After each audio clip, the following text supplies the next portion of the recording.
आपको शर्म आनी चाहिए कि आप मंदिर का इस्तेमाल करते हो वोट बैंक के लिए। कितने लोगों को बेवकूफ बनाओगे आप तो अपने धर्म के नहीं हो, आप दूसरे के क्या होंगे मुझे बताओ। आपको शर्म आनी चाहिए कि आप मंदिर का इस्तेमाल करते हो वोट बैंक के लिए। भाजपा करते हो, इस भाजपा को लाने वाले भी महबूबा मुफ्ती है। मैं जम्मू कश्मीर, खासकर कश्मीर के लोगों की, साउथ कश्मीर के लोगों को यह बताना चाहता हूं, आज जो हमारे साथ 370 भी हट गया, आज जो जम्मू कश्मीर की यूटी की जो हालत हो गई है, बेरोजगारी बढ़ी है, ये सिर्फ और सिर्फ महबूबा मुफ्ती और पीडीपी की वजह से। वही महबूबा मुफ्ती जो राजनाथ सिंह के साथ कहती थी कि वो टॉफी लेने गए, मुझे बताइए, जो वहां पे जाके कश्मीर के उनने जो बैकडोर एंट्रीज की, कोई बैंक में किया, कोई फायर सर्विस में किया, वो बाद में क्या हुआ उनका नतीजा मुझे बताइए। किस महबूबा मुफ्ती ने अपनी कॉन्स्टिट्यूएंसी को डेवलप नहीं किया मुझे बताइए। इनकी फाइलें खोलोगे ना, महबूबा मुफ्ती की असलियत क्या है मैं पूछना चाहता हूं। 2002 से पहले मुफ्ती मोहम्मद सईद की हैसियत क्या थी? पर महबूबा मुफ्ती की फाइल खोलो, आपको पता लगेगा महबूबा मुफ्ती क्या है। आज आपके चैनल के माध्यम से मैं ईडी को, एजेंसी को, सबको बोलता हूं महबूबा मुफ्ती की फाइल खोलो, इस मुफ्ती खानदान की फाइल खोलो। महबूबा मुफ्ती कहती है कि हमने भाजपा का साथ इसलिए दिया क्योंकि हम जम्मू कश्मीर की तरक्की चाहते थे। कौन सी तरक्की मुझे बताइए। यह तरक्की की हमें यूटी में डाल दिया, यह तरक्की की आज जम्मू कश्मीर का नागरिक जो है वो तरस रहा है और बाहर लेबर क्लास की जॉब कर रहा है। पीडीपी चीफ महबूबा मुफ्ती गुज़िश्ता कल पुंछ में थी और वहां पर वो एक मंदिर में गई जहां पर उन्होंने शिवलिंग पर पानी चढ़ाया, जिसके बाद लगातार उन पर तनकीद की जा रही है, उन पर क्रिटिसाइज किया जा रहा है। और इंजीनियर ऋषि कौल किलम जी हमारे साथ अभी मौजूद हैं, जो एनसीपी के नेशनल स्पोक्स पर्सन हैं। इनसे हम बातचीत करेंगे किस तरह से देखते हैं महबूबा मुफ्ती कल एक मंदिर में जाती है और वहाँ पर वो शिवलिंग पर पानी चढ़ाती है, जिसके बाद उन पर लगातार तनकीद की जाती है, क्रिटिसाइज किया जाता है। देखिए, सबसे पहले मैं आपको ये बताना चाहता हूँ, डॉक्टर फारूक साहब है या बाकी अन्य लीडर भी जो है, चाहे वो कश्मीर से हो, हर एक धर्म को मानते हैं। डॉक्टर साहब आते हैं, ये फारूक साहब आते हैं तो यहाँ पे भी जाते हैं, कश्मीर में खीर भवानी जाते हैं, हर एक, उन पे कभी किसी ने तंज नहीं कसा। महबूबा मुफ्ती जी को ये आज मैं कहना चाहता हूँ, इसलिए मंदिर याद आया क्योंकि जब से अनंतनाग पार्लियामेंट सीट जो है वो रजौरी पुंछ के साथ जुड़ गई, तब उनको वो मंदिर याद आया। क्यों? क्योंकि वोट बैंक, उनको पता आने वाले टाइम पे जब मैं इलेक्शन कॉन्टेस्ट करूंगी मुझे वोट रजौरी पुंछ से भी लेने हैं। तब उनको गुजर बका। कल एक स्टेटमेंट महबूबा मुफ्ती जी की एक वीडियो मैंने सुनी, उस पर वो कह रहे हैं कि जब भी मैं दुखी होती हूँ तो मुझे रजौरी पुंछ के लोग याद आते हैं क्योंकि वहाँ से मुझे हिम्मत मिलती है। और कश्मीर जाके सेम स्टेटमेंट अनंतनाग जाके एक बोलती है, खनबल में, बिजवाड़ा में, कि जब मैं वहाँ जाती हूँ तो मुझे वहाँ से हिम्मत मिलती है। बेशर्मी की भी हद होती है स्टेटमेंट की। मुझे बताइए कितना जनता को बेवकूफ़ बनाएंगे, कितने लोगों को बेवकूफ़ बनाओगे आप तो अपने धर्म के नहीं हो, आप दूसरे के क्या होंगे मुझे बताओ। आपको शर्म आनी चाहिए कि आप मंदिर का इस्तेमाल करते हो वोट बैंक के लिए। कश्मीर जाते हो उधर बोलते हो। आपने आज तक काम क्या किया? आपने उकसाने के सिवा लोगों को प्रोवोक। आज जो जम्मू कश्मीर की कंडीशन है, आज भाजपा करते हो, इस भाजपा को लाने वाले भी महबूबा मुफ्ती है। मैं जम्मू कश्मीर, खासकर कश्मीर के लोगों की, साउथ कश्मीर के लोगों को यह बताना चाहता हूं, आज जो हमारे साथ 370 भी हट गया, आज जो जम्मू कश्मीर की यूटी की जो हालत हो गई है, बेरोजगारी बढ़ी है, ये सिर्फ और सिर्फ महबूबा मुफ्ती और पीडीपी की वजह से। अगर मुफ्ती मोहम्मद सईद अपनी कुर्सी के लिए इलाक नहीं करता भाजपा के साथ और आज भाजपा यहां नहीं होती, अगर मुफ्ती मोहम्मद सईद को कुर्सी का लालच नहीं होता तो आज हम यहाँ पे भाजपा की वजह से सफर नहीं करते। आज जम्मू कश्मीर, रजौरी पुंछ के बेल्ट के लोग, चिनाब बेल्ट के लोग, कश्मीर के लोग तरसते नहीं जॉब के लिए क्योंकि महबूबा मुफ्ती ने उनको महबूबा मुफ्ती का कहना है कि जब मैं चीफ मिनिस्टर थी मैंने 1200 यूथ पर जो एफआईआर रजिस्टर हुई थी वो स्क्रैप कर दी।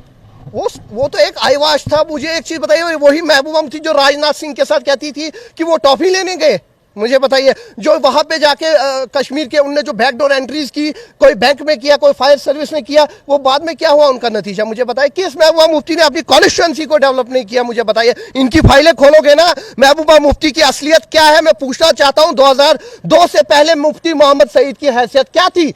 पूरा कश्मीर जानता है, पूरे कश्मीर को पता है मुफ्ती मोहम्मद सईद की हैसियत क्या थी। जिसके वहां से चाय का कप पीने की हैसियत नहीं थी, आज हजारों करोड़ रुपए दिखा रहा है। कहां से आए? एक बार महबूबा मुफ्ती की फाइल खोलो, आपको पता लगेगा महबूबा मुफ्ती क्या है। आज आपके चैनल के माध्यम से मैं ईडी को, एजेंसी को, सबको बोलता हूं महबूबा मुफ्ती की फाइल खोलो, इस मुफ्ती खानदान की फाइल खोलो। वो तो पहले से ही कह रही हैं कि जितनी भी ओपोजिशन पार्टीज हैं उन्हें बीजेपी की जानिब से इस वक्त दबाया जा रहा है, उन पर ईडी का इस्तेमाल किया जा रहा है, सीबीआई का इस्तेमाल किया जा रहा है। करना है, देखिए अपोजिशन का रोल क्या होता है, वो तो करना है। मैं फारूक साहब का क्यों नहीं बोल रहा हूं, मैं बाकी लीडरों का क्यों नहीं बोल रहा हूं, मैं महबूबा का क्यों, क्योंकि जिसकी ग्राउंड रियलिटी, अगर महबूबा मुफ्ती सही मायने में जम्मू कश्मीर की भलाई चाहती तो वो भाजपा को यह हालात नहीं आती। मुझे बताइए, मुफ्ती साहब ने कहा, आज महबूबा मुफ्ती कहती है कि हमने भाजपा का साथ इसलिए दिया क्योंकि हम जम्मू कश्मीर की तरक्की चाहते थे। कौन सी तरक्की, मुझे बताइए। ये तरक्की की हमें यूटी में डाल दिया, ये तरक्की की आज जम्मू कश्मीर का नागरिक जो है वो तरस रहा है और बाहर लेबर क्लास की जॉब कर रहा है, उसको नौकरी भी नसीब नहीं है। साउथ कश्मीर की बात करिए, जहां से महबूबा मुफ्ती बिलोंग करती है, वहां के सड़कों की हालत, नौजवानों की हालत देखिए।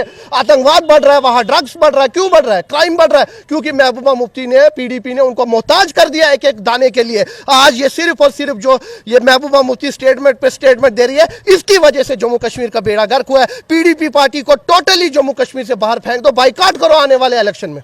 इससे पहले आप कह रहे थे बीजेपी को बाइकाट करो, आज आप कह रहे हैं पीडीपी को बाइकाट करो, मसला क्या है? भाजपा तो है ही, लेकिन जो भाजपा का पार्ट है, जो भाजपा के साथ जुड़ा है, हम तो कहते हैं उनको बाइकाट करो। अगर कल को कोई और पार्टी भाजपा के साथ हाथ मिलाएंगे, हम बोलेंगे बाइकाट करो।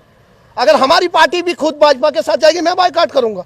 लेकिन जिसकी वजह से ये नासूर फैल गया, जिसकी वजह से जम्मू कश्मीर के नौजवान सफर कर रहे हैं, वो सिर्फ और सिर्फ पीडीपी है।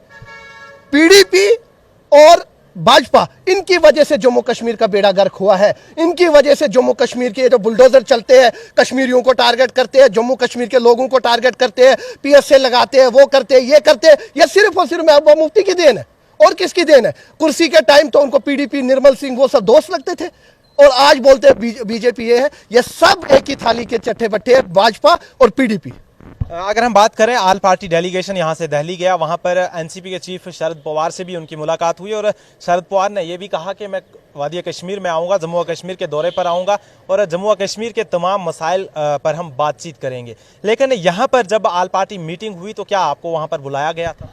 देखिए, यहाँ पे हमारे शाहीन साहब जो प्रेसिडेंट है कश्मीर विंग से, उनको ऑलरेडी इनविटेशन, कश्मीर में भी आप देखिए उनको बुलाया था। यहाँ भी मेरी मुजफ्फर शाह साहब से बात हुई थी, तो उन्होंने बोला हमने शाहीन साहब को भी इनविटेशन दिया है, क्योंकि जब हमारे प्रेसिडेंट साहब जाएंगे तो हम उनके आगे तो देखो कुछ कह नहीं सकते हैं, क्योंकि कोई भी एक रिप्रेजेंटेटिव जाना। आपको लगता है कि इससे आल पार्टी डेलीगेशन जो दिल्ली गया हुआ था, इससे कोई फायदा जम्मू कश्मीर को होगा? बिल्कुल। देखिए, माननीय शरद पवार साहब जो है वो देश के एक माने हुए लीडर है, देश के एक बड़े लीडर है, तो और अपोजिशन स्टैंड साथ रखने वाले लीडर है शरद पवार साहब। और हमें उम्मीद है कि अगर इसका हल निकलता है, जम्मू कश्मीर की भलाई है, अगर चुनाव होते हैं, 370 वापस आता है, डेवलपमेंट की बात होती है, स्टेटहुड की बात होती है, तो हम वेलकम करते हैं। शरद पवार कह रहे हैं 370 वापस आएगा, वो भाजपा वाले तो कह रहे हैं दफनाई हुई चीज कभी वापस ही नहीं आती। देखिए, भाजपा बहुत कुछ कहते हैं, भाजपा के वर्ड्स जो है उन पे हम भरोसा नहीं करते। एक बार जब हमारी सरकार आएगी तो भाजपा को खुद जवाब मिलेगा, क्या वापस आ सकता है, क्या वापस नहीं आ सकता है। चलें, बहुत बहुत शुक्रिया। ऋषि कौल किलम जी थे हमारे साथ, मुख्तलिफ मसाइल को लेकर इन्होंने हमारे साथ बातचीत की। आपकी क्या राय है आप कमेंट बॉक्स में जरूर दीजिएगा। तब तक के लिए आप बने रहिए इंक्वायरर रसोड़े के साथ। मुझे दीजिए इजाजत, अल्लाह हाफिज।